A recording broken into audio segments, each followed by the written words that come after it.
Listo. Muchachos, ustedes ya pudieron, alguien que me haga el favor y el documento de Word que está en el otro chat, por favor lo comparta acá, ¿vale?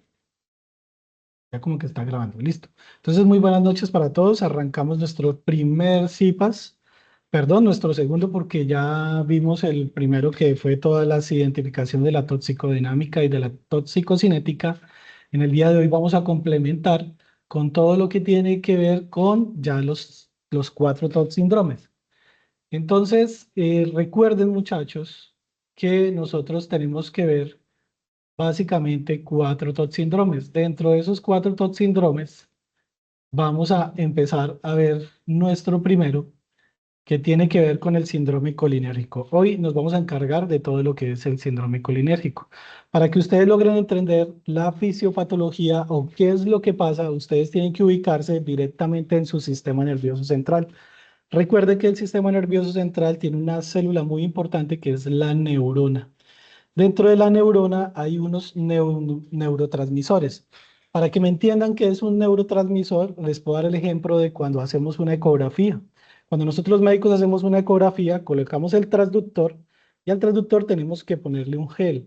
Ese gel nos va a permitir que nosotros hagamos esa ecografía, ¿cierto? Igualmente pasa con la neurona. La neurona tiene un gel que se llaman neurotransmisores. Dentro de esos neurotransmisores hay uno muy importante y que quiero que ustedes ya tengan ahí en su mente y que lo escriban. Uno que se llama la acetilcolina. La acetilcolina es uno de los neurotransmisores más importantes que nos ayuda a todo lo que tiene que ver con la fisiopatología o la fisiología de nuestro sistema autónomo. ¿Qué es el sistema autónomo? Pues de que usted y yo podamos estar acá y tengamos abiertos nuestros ojos, que nuestras pupilas estén abiertas, que mientras usted y yo estamos acá viéndonos en este momento, pues nosotros podamos salivar, ¿cierto? Que nuestra saliva se esté mostrando, que respiremos autónomamente. Usted puede controlar, ¿cierto? La respiración, pero usted puede estar así ejerciendo cualquier cosa y obviamente usted autónomamente está respirando. Usted no necesita de su conciencia para que su corazón palpite. A eso tiene que ver nuestro sistema neurológico, nuestro sistema nervioso central autónomo. Pero nuestro sistema nervioso central, como les decía al principio, pues obviamente está generado o está lleno de neuronas. Y las neuronas tienen que llevar todos nuestros impulsos, pensamientos, movimientos, corazón, todo nuestro cuerpo tiene que llevar ciertos impulsos. Esos impulsos están llevados a todas nuestras células, tanto del corazón, a nuestros músculos, a nuestras glándulas, a todo lo que nosotros tenemos y a todo nuestro sistema hormonal tiene que irse del cerebro, neurona y la placa neuromuscular o la placa de los vasos sanguíneos, de todo, que básicamente nosotros estamos llenos de pequeños músculos ahí. Entonces, ¿qué pasa con la acetilcolina? La acetilcolina es un neurotransmisor supremamente importante. Y quiero que usted lo anote y ponga ahí acetilcolina grandísimo, porque en este síndrome toxicológico, lo que va a pasar es que la acetilcolina que está ahí en nuestras neuronas se va a expresar muchísimo. Entonces, les estaba diciendo y los estaba introduciendo en esa parte. Ahora bien, entiéndanme algo muy, muy importante. La acetilcolina, que es ese neurotransmisor, se puede ver o ya sea muy, muy, muy excitado, ¿cierto? O muy, muy inhibido, depende de ciertas condiciones que nosotros podamos tener en un momento dado. Entonces, esa neurotransmisión, cuando usted se intoxica, sobre todo con sustancias como por ejemplo los plaguicidas, los venenos, el baigón, ustedes pueden ver que hay muchos pacientes que se intentan suicidar, entonces se toman una copa de baigón. Esos plaguicidas o el que de pronto se come un raticida, por ejemplo, o por ejemplo el campesino que está cultivando pues está en su cultivo y tiene que fumigar y en esa fumigación él se puede rociar con una cantidad de venenos, ¿cierto? Múltiples cosas que pueden pasar y que ustedes se pueden intoxicar. O la señora que le pusieron una bebida y le dieron algo y esta señora te intoxica. Entonces, vamos a palabras claves. Acetilcolina, intoxicación por organofosforados, por ejemplo. Cuando una persona se intoxica por organofosforados o plaguicidas o venenos, herbicidas, cualquiera de estas cosas, lo que está generando es de que haya una interrupción o que haya una sobreestimulación de la acetilcolina precisamente dentro de la placa neuromuscular o dentro de la neurona. Pero ¿qué pasa con eso? Que estos venenos lo que hacen es que así como hay acetilcolina, hay otra hormona o hay otro neurotransmisor que hace que no se genere tanto, que no se genere y que no se genere y que no se genere. Si no hay esa equilibrio entre la acetilcolina y otra enzima que se llama acetilcolinesterasa, entonces, lo que pasa es que usted puede tener o mucha salivación o puede tener algunos síntomas en los ojos, en la boca, en el corazón, en los bronquios, que pueden dar signos y síntomas clínicos de estas intoxicaciones que podemos ver. Entonces, ¿qué es lo que pasa? Yo les digo acá cuáles son los principales pesticidas o los principales venenos que podemos encontrar en esa inhibición de la acetilcolinesterasa.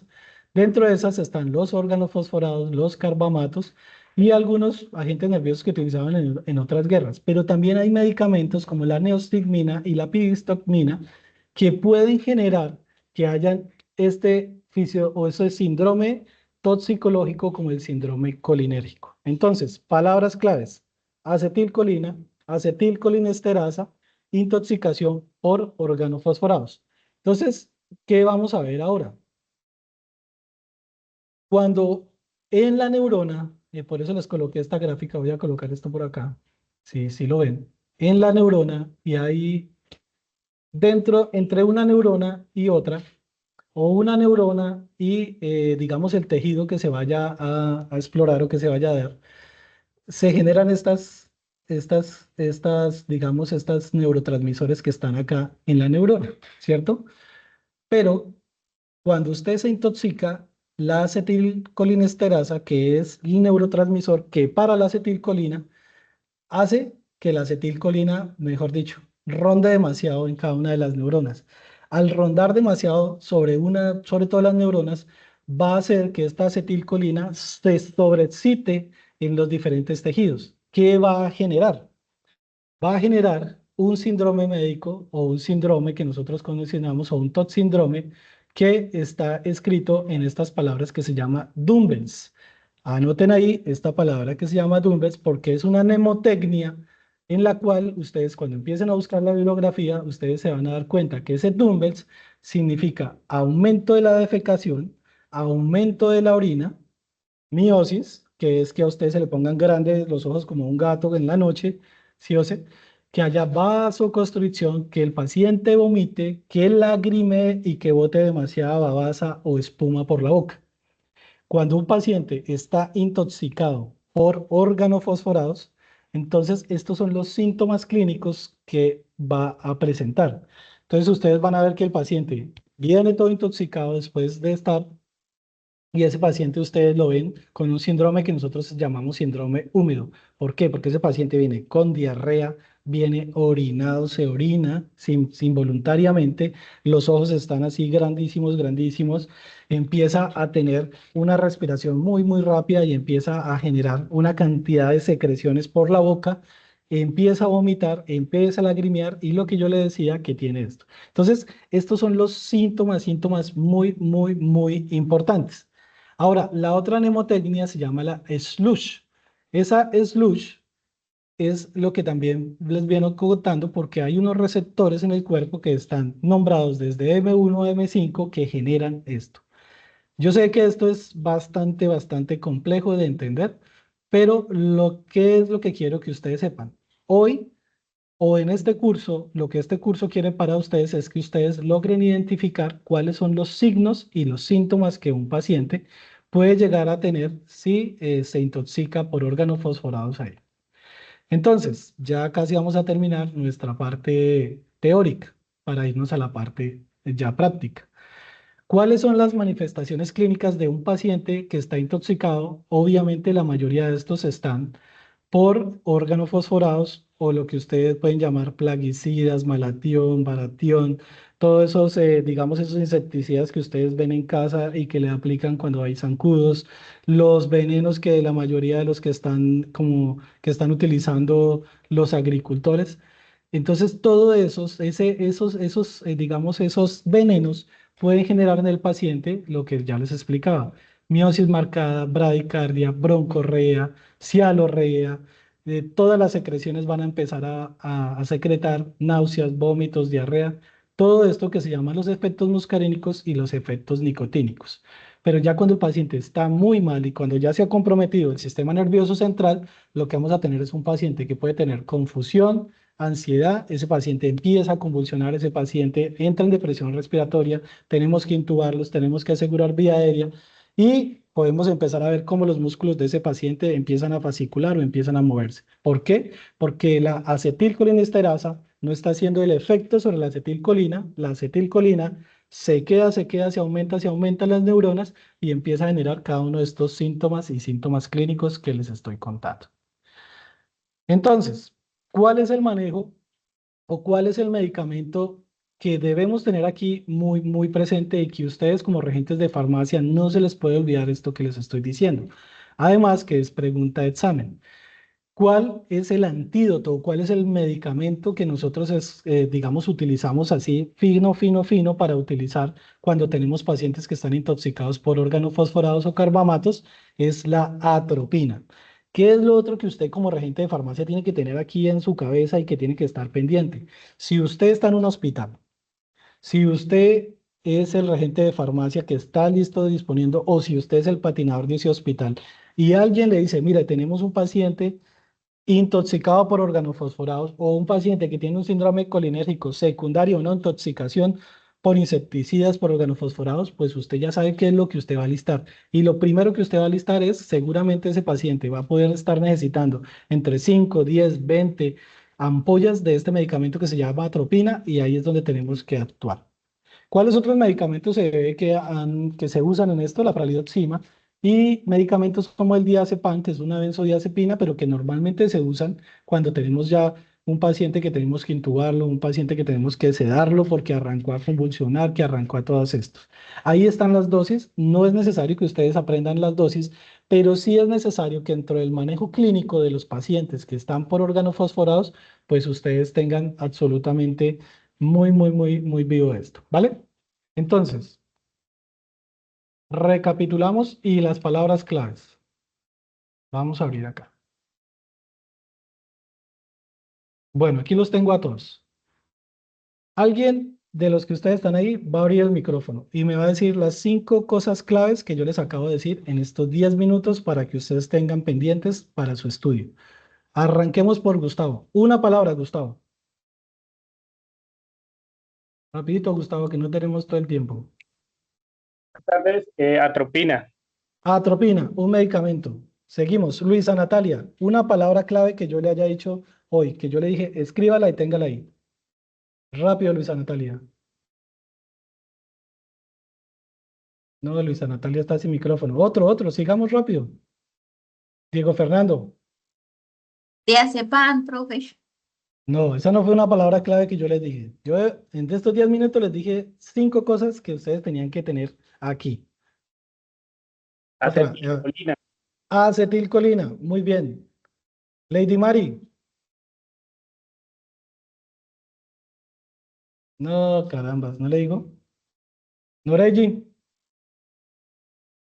Bueno, entonces mire, de 5 palabras ustedes apenas cogieron 2. Yo les recapitulo. Ace, Acuérdense ace- bien. aceticol, Acetilcolina, aceticolin, acetilcolinesterasa, eso. ¿cierto? Medicamentos, atropina, ¿cierto? Esas fueron las cosas que vimos ahí. Y de los signos y síntomas clínicos les dije, cojan estos signos, cojan y escríbanlos ya. A ver dónde se los dejé. Vamos acá. Acuérdense de esto, mire, les dije que escribieran estas dos cosas, el dumbbells y el slush. ¿Listo? ¿Estamos de acuerdo? Hacemos recapitulación. 5 cosas del día de hoy, 5 palabras claves del día de hoy. Acetilcolina, acetilcolinesterasa, el dumbbells, el slush, ¿y cuál? El otro. Atropina. Y la atropina. Esas 5 cosas ustedes ya tienen que irse hoy acá. Esas 5 cosas son preguntas de examen. Cuando ustedes miran el cuestionario se van a acordar de mí. ¿Listo? Bien, entonces, vamos a ir. ¿Alguien tiene una duda hasta acá o estamos bien? Vamos a trabajar 20 minutos más. Les voy a mostrar esta presentación. Yo la hice hace el periodo pasado. En esta presentación quiero mostrarles 2 videos que hicimos, que bajamos de TikTok. En estos videos, cosas claras que ustedes tienen que estar, mejor dicho, supremamente pendientes. Voy a poner acá para que salga el audio. Vamos a poner pantalla. Listo. Entonces, pilas acá con esto. Pilas, pero pilas. Les voy a pasar un video pequeño, pero que es muy importante para el estudio de los toxindromes. Aquí vamos acá. Bueno, esta es la presentación. Acuérdense que este es un CIPAS. Y Con esta pilas con esto. técnica nunca más se te vuelven a olvidar los toxíndromes. Gracias a los docentes de la Universidad de Guadalajara que desarrollaron este modelo de educación médica para el aprendizaje de los principales toxíndromes. El esquema se llama Cuadrante Sánchez y Chávez para la identificación de toxíndromes en pregrado. Toma en cuenta los síndromes simpático-mimético, anticolinérgico, colinérgico Hoy e estamos en hipnótico colinérgico. sedante. Hoy es el Este 4. grupo de docentes basaron su esquema en los perfiles de Noria de insuficiencia cardíaca. ¿Los recuerdas? Ellos proponen acomodar los toxíndromes en un plano cartesiano en donde el eje de las X corresponde a las el características de húmedo y seco y el eje de las Y corresponde a las características de caliente y frío. Para los doctores, caliente y frío evalúa el estado neurológico, los signos vitales y las pupilas, mientras que húmedo y seco evaluaría el estado glandular, el estado gastrointestinal y la congestión pulmonar. Caliente entonces es hipertensión, taquicardia, hipertermia, psicosis, alucinaciones, todas estas características que son predominantemente excitatorias. Frío entonces sería todo lo contrario, síntomas de hipoactividad, Nosotros hoy estamos viendo todo lo frío. hipotensión, Hoy es frío y bradicardia, húmedo. bradipnea, estado neurológico disminuido, hiporreflexia, miosis, etc.